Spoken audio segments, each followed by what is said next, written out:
Баткен станет гнездом знаний для молодежи, жаждущих получить научные знания. Сегодня президент Садыр Джапаров в рамках своей рабочей поездки в Баткенскую область заложил капсулу под строительство здания учебно-лечебного комплекса Кыргызской государственной медицинской академии имени Исыя Хунбаева в Баткене.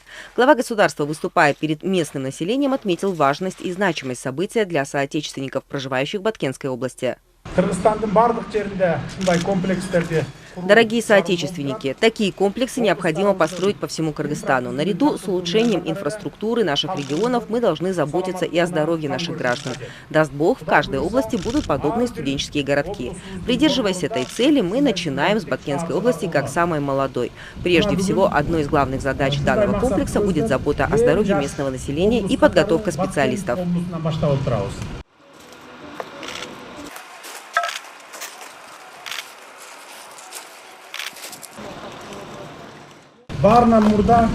Целью создания этого учебного корпуса является забота о здоровье местного населения и подготовка специалистов. Такой современный образовательный комплекс вдохновит медицинских работников Баткена. Пусть в будущем этот комплекс послужит баткенской земле и станет источником успеха. Пусть он будет гнездом знаний для молодых людей, жаждущих обучаться. Этот центр будет построен как многопрофильная лечебно-диагностическая больница, оснащенная современным оборудованием, рентген-кабинетом, УЗИ, МРТ, ЭКГ. Кроме того, будут построены конференц-зал на 200 мест, общежитие на 200 мест для студентов и дневной стационар, рассчитанный на 500 мест.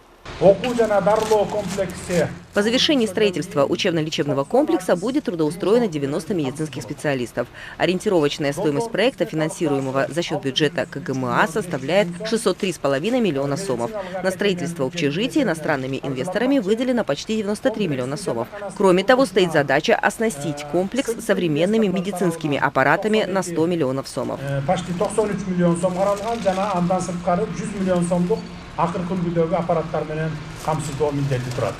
В завершении встречи Садыр Джапаров дал представителям соответствующих госструктур и органов местного самоуправления ряд поручений для решения озвученных вопросов. Также он отметил, что Баткенской области и впредь будет уделяться особое внимание со стороны государства.